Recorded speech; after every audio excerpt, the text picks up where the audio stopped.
Hello, I'm John Grom, and welcome to the 60-second Right and Left Discussion Forum. We hold our discussion forum twice monthly to provide examples of civil discussions of potentially contentious topics. I'm going to repeat that. Civil discussions of potentially contentious topics in an attempt to demonstrate the value of an open mind and a sincere interest in the opinions of others. Today's panel, beginning on my left, is Patty Haskins, retired math teacher and member of the Wadsworth City Council.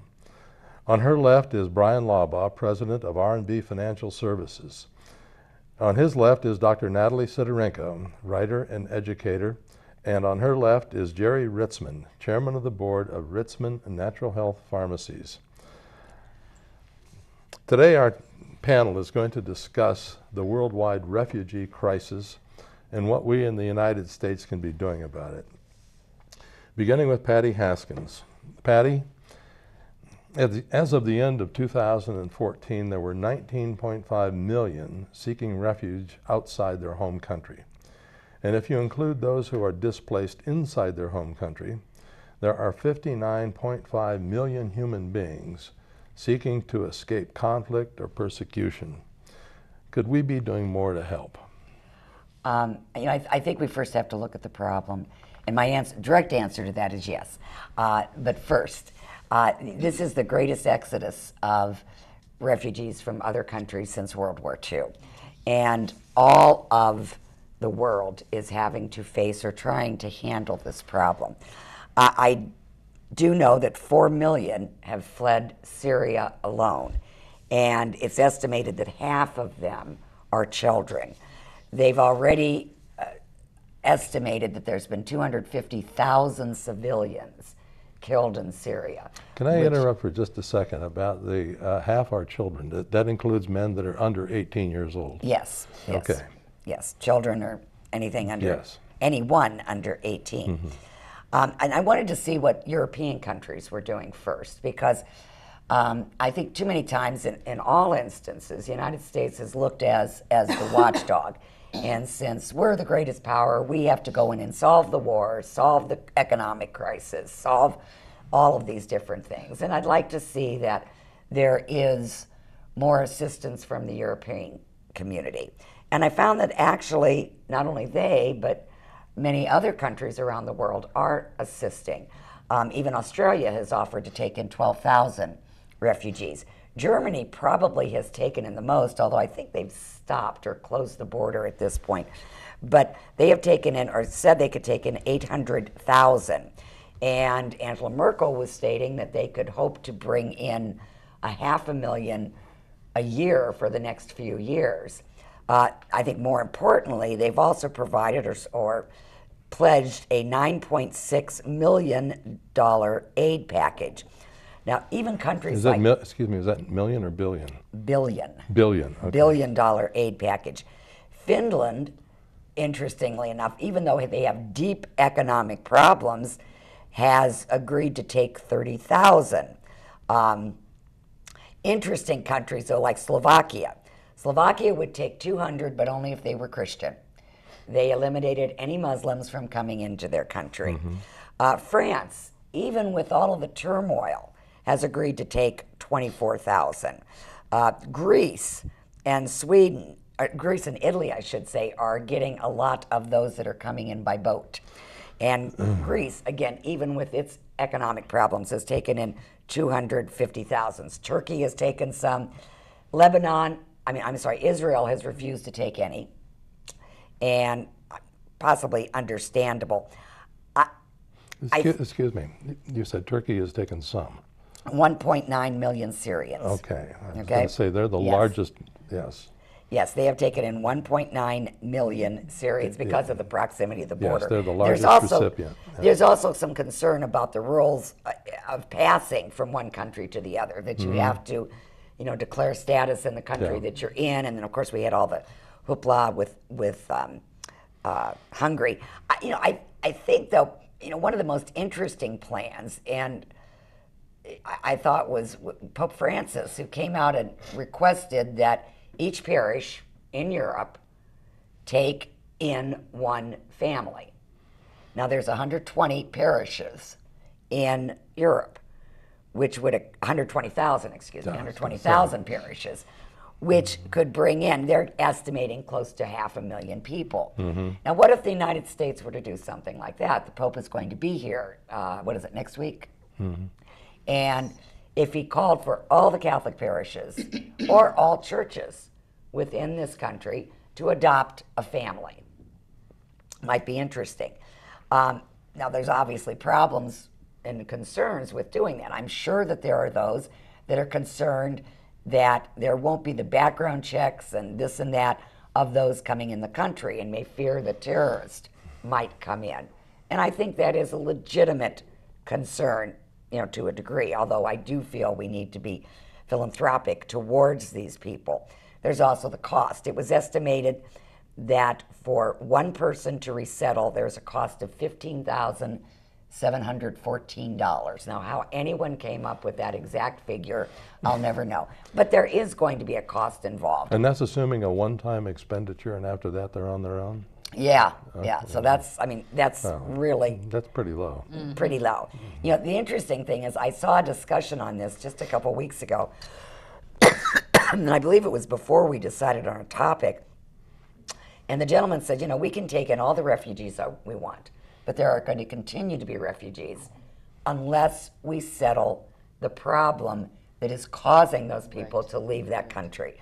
So, for example, in Syria, where Assad's being boosted by Putin, and we have all of this terrorism that's going down, unless that problem is addressed, you're going to continue to see the problem out of Syria. And when all the refugees are gone, they will move on to the next country. And I hate to sound like I'm speaking in terms of a domino theory, because never quite agreed with that when it was flaunted during Vietnam. But I think there is that possibility that this will go on, and I think that's a very legitimate concern, that we need to look at the problems in these countries and try to come up with some way, and I'd be president myself if I could solve it, but try to come up with some way to solve this situation, because I don't think these people want to be displaced. But Patty, can I ask you one question? Do you think it's realistic to assume that if we solve this problem, then we're okay? What I mean by that is dictators have been around since the beginning of time. That's true. Refugees have been around since the beginning of time. And even if we solve this issue, will then someone else not rise to power that would create that situation? That's possible, but that does not give you license to say, well, we're just going to ignore it because somebody else is going to come along. Absolutely. Then I think that there is a necessity to address that problem. And that's, the United States, Obama had said that we could take in 10,000. He would like to. Since 2011, only 1,500 have been accepted. That is not a large number. When you consider countries like Japan and Venezuela and Sweden have taken in numerous people, to then say that we can only do that much is a little bit of a concern. Now, Kerry has leaked that it might get up to 100,000 that we take. I thought that was the number that he said that I thought this was interesting. The White House is willing to take 100,000. Where are they going to sleep? In the Lincoln bedroom, all of them, or whatever? Well, I think it was the president of Finland, the prime minister, offered his spare house for one of the families. His spare house. Excuse me. Wow. Brian, you're looking there with a smile on your face, caught between two women. Yeah, my placement here, I really, I'm sort of hesitant to bring this up, but I will expand on what Patty just said at the very end of her remarks, is that the... See, I'm choking on having said. Choking on those words. Are you okay? Yes, I will be. Okay. If you're okay, I'll continue. The cause of this particular issue, when you list the countries, you provided us with a list of the countries: Syria, Afghanistan, Somalia, Sudan, South Sudan, Democratic Republic of the Congo. These are all countries that have been ravaged by dictators, 100%. terrorists, tribal warlords, and when people get the opportunity to escape that, they will. And Syria is just the most recent example. This issue with Syria could have been solved, or the start of this could have been solved, if the current administration had stuck to their guns when Mr. Obama put the line in the sand, and he said, if this bad actor, the dictator of that country, uses chemical weapons on his people, we will come in and we will do something. And nothing was done. And they did, and we didn't. That's right. And so now we have this mass exodus of people. And I'll have you know that in 2013, this country gave $737 million in non-military aid, direct aid to the people of Syria. Afghanistan has been a black hole for this country since 2002. We have given over $100 billion, that's billion dollars in non-military support and aid to Afghanistan. We've built hundreds of schools, hundreds of hospitals, roads, bridges, you name it. And you know, when they talk about investment, this is what sort of rankles me a little bit when government talks about we need to invest more in these people.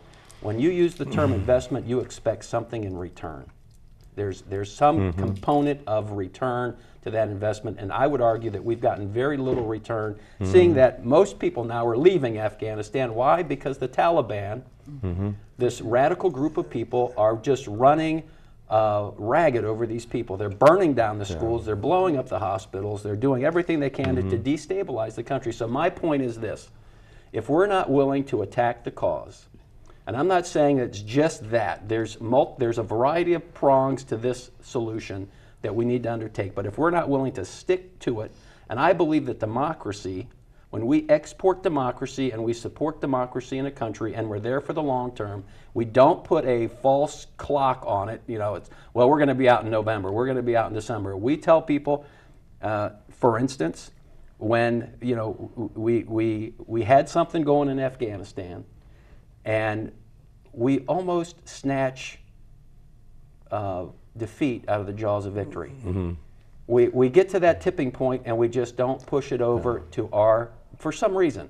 And we can talk about that, but we have given, this country is very generous, and I would be more than happy to bring more people in, but the fact of the matter is, you know, once you look at the numbers, $4 billion in aid to Afghanistan in 2013 alone, and we haven't really addressed the real cause. And it's only been recently that Syria has exceeded Afghanistan in the number of refugees. Yes.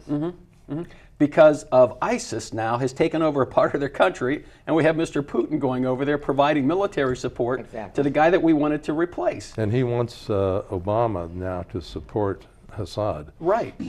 Kind of So I think part of the solution, not all of it, but part of the solution is, I believe that we have a formula for success. I don't know of many people that are leaving this country.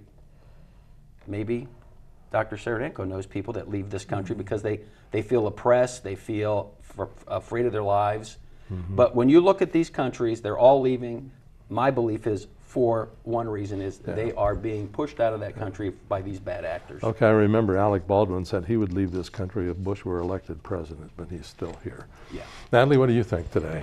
Well, I'll try to be as succinct as possible. I just want to make a few points about what Bryan said. I agree with Bryan. Absolutely, these countries are run by hideous dictators. I mean, the studies that we did about the Democratic Republic of Congo and the rape camps for the young girls, no crying on TV, right? It's going to be hard for me for this. Are just abominable. I would want to rescue every single one of those children, hide them in my basement for that to not happen. And even, as we've discussed before, and you guys make fun of me, even as a so-called pacifist, I would love to go in and wipe them all out, because it's what they do to other people is not acceptable for us to stand by and watch that happen.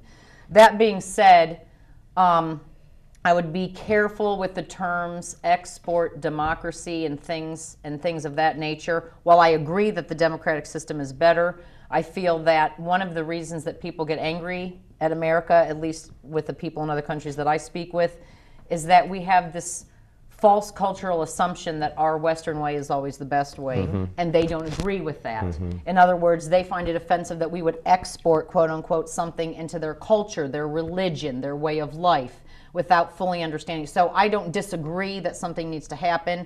I think it's such a delicate balance, we haven't found it yet. And I'm not sure that even if we we would have done something to Assad that would have done anything, because we did try to topple Saddam Hussein. That destabilized Iraq. ISIS came in. It didn't really solve anything. I mean, Iraq had its own refugees, and I agree, ISIS and the Taliban have permeated so much of the Middle East that it's such a precarious situation. Do we wipe them all out? Do we stay away? I don't know that we'll obviously resolve it in this 30-minute discussion. But what I will say is that the issue, aside from being political, is an emotional issue for me personally, because my father and his family were refugees.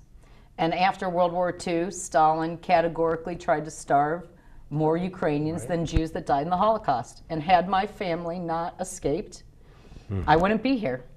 And someone from the United States did offer to sponsor my father's family, who were fleeing persecution and capture.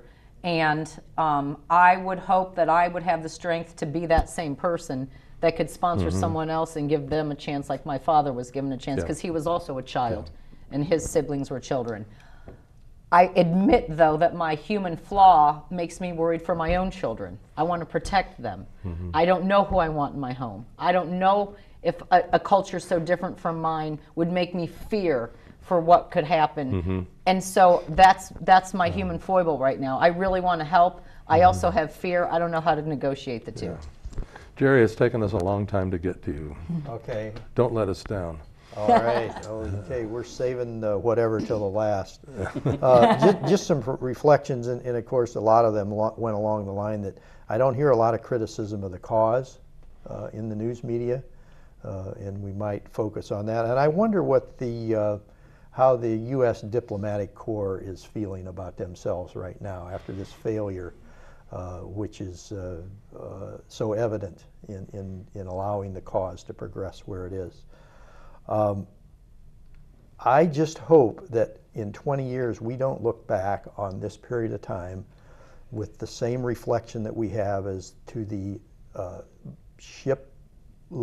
passenger shipload of people trying to flee Nazi Germany that were turned away how many times and then sent back in the 30s. Many of them died in concentration camps. And many of them, then we turned them away how many times, and I just hope we don't look back and have that same reflection. You know, the amount of refugees that we propose to take in and so forth is just a drip in the ocean. We have so many resources here. How many abandoned homes do we have in the United States? In Detroit alone. In Detroit alone. And would these communities become an economic engine of their own? Would they develop cultures like some of the cultures and communities from Lebanon that have developed and advanced and become an important part of different big city cultures and big city economic engines and so forth? I don't know. And again, I don't believe any of these refugees, if they're truly refugees, really want to leave if the conditions weren't what they are. So we have a responsibility, and I hope that we step up and meet it.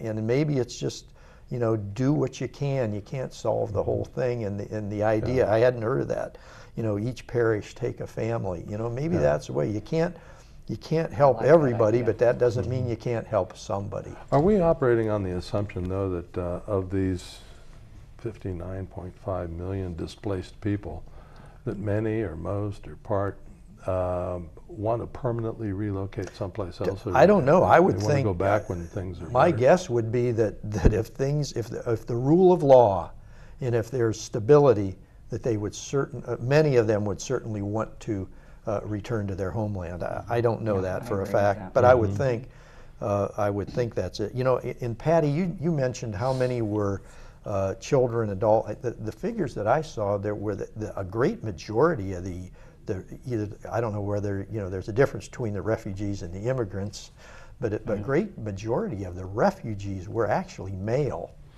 in the statistics that I saw, which was surprising because we see in the news reports, maybe to pull our heartstrings or whatever, we're seeing children and women, But the figures I saw, they were in a minority, and the majority were males. I don't know where the age cutoff was as far as whether they considered them But children. that's twofold, though, Jerry. Like, I agree with you. The media are showing us that, especially they show us in Turkey all the time in the camps. It's the mothers and the little girls that are being talked to. Yesterday, the news focused on one of the women who had walked for like 34 miles and then fainted. But also, women and children have a harder time escaping. And people need to realize that. It is much easier to be, quote unquote, a foot soldier as a young male, fast running away from your scenario with a group of males, than carrying children, nursing children, finding a way to, you know, and men that are dominant and stronger than you, prohibiting you from leaving. It's much harder for the women and children to get out than it is for the men. Picture. You know, that classic picture of the man holding that child that drowned. I mean, you know, you tug on your heart. You know, and I know Germany's taken a lot of people, and it may be out of a feeling of guilt, but that's okay. They're allowed to assuage I think I would like to go back to the point that... And there's also, I read today, that there's somebody from one of the Arab countries that's thinking of buying and creating a refugee island.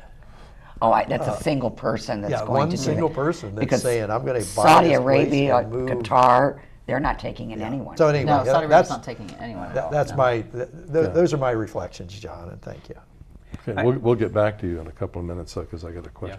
I think one of the things we can look at when we talk about, and maybe the word export democracy doesn't set well with some folks, but when you look at what happened after World War II, to Germany and those countries that accepted the framework of democracy, whether it was a socialist-leaning democracy, whether it was more of a democracy or a republic type of thing, the formula works because people want a say in their government. So I would point to the countries of Europe. Because those people were also predominantly, not totally, predominantly Jewish or Christian.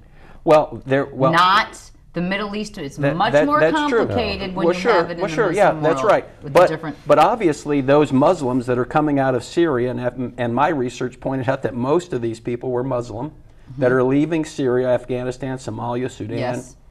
They don't have the environment. And the Muslim countries are not accepting them.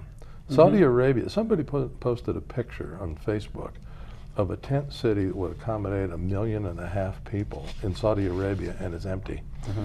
And the reason that it's there is to accommodate pilgrims on their way to Mecca. But no, it's absolutely vacant. And let me just finish the point, is that in Iraq, when we set up, and I think everybody's familiar with that picture of the lady with the purple thumb that had the opportunity to vote, okay?